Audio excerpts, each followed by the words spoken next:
hell does it say that I can't read the Satanic Bible on the internet? It doesn't. Oh dear. Where does it say that? That would be United States and international copyright law. So as you'll see up here, right above my little head here, under fair use doctrine of the U.S. copyright statute, it's permissible to use limited portions of work, including quotes, for purposes such as commentary, criticism, news reporting, and scholarly reports. Reading whole sections of the Satanic Bible could possibly covered under the fair use doctrine. However, it's done on a case-by-case basis if it happens to go to a lawsuit.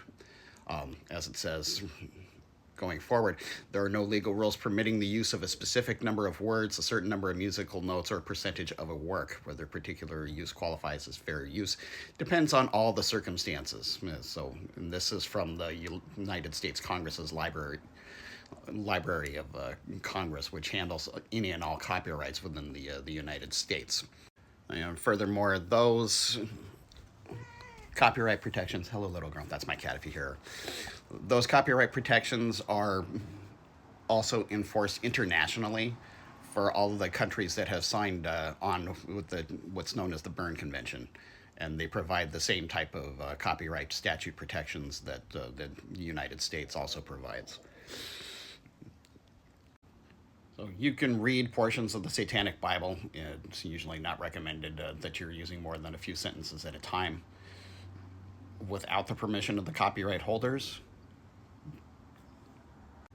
And it can also depend on if the copyright holders are made aware of how the material is being used as to whether or not they're going to file any type of lawsuit in order, or injunction or anything like that, in order to stop somebody from engaging in such practices, especially if they're doing it for monetization, such as a lot of people here are doing on TikTok.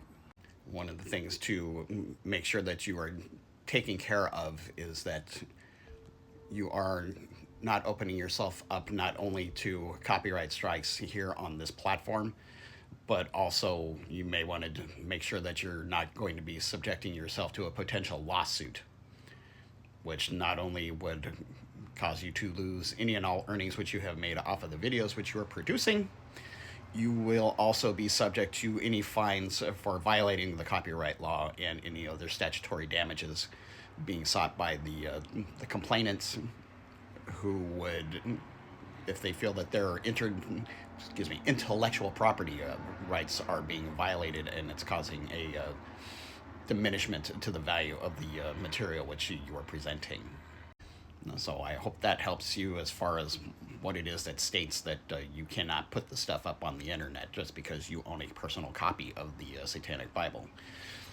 The purchase of a copy of the book in any of its formats does not mean you have unlimited use to do whatever it is that you wish with said material.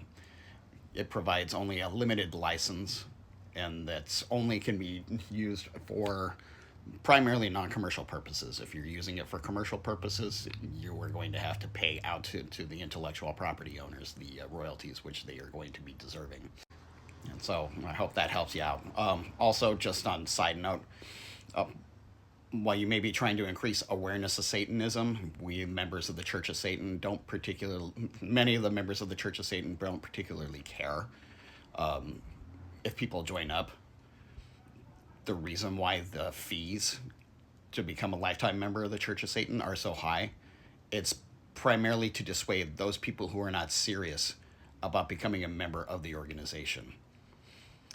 There's a few of us within the organization who feel that the one-time membership fee should be much higher.